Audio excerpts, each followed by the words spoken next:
Hi guys, we're at IKEA Philippines today to launch Us and Our Planet, a book made by Fiden, and also the This Is How We Live photo contest. They're going to announce the winners. See ya! It's been 4 months since we opened our store.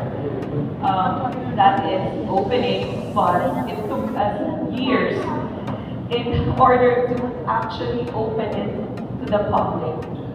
And while doing this, we have spent so many times going to the different houses of the Filipino families. We wanted to know how each and everyone lives, how their life at home looks like. So this quest, we're trying to understand how the life of the Filipino is not only here in the Philippines, it's not only here in IKEA, Pasay City, but this is how we do it in IKEA around the globe.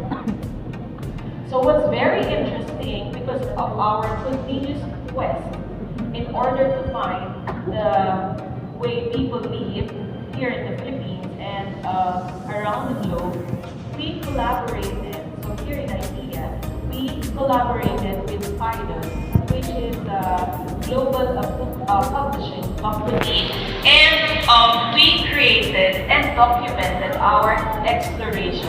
And this is trying to find ways to be able to adopt and create exploration in order for us to be sustainable at home. So it doesn't stop with making our home, our life beautiful and better, but also for our planet.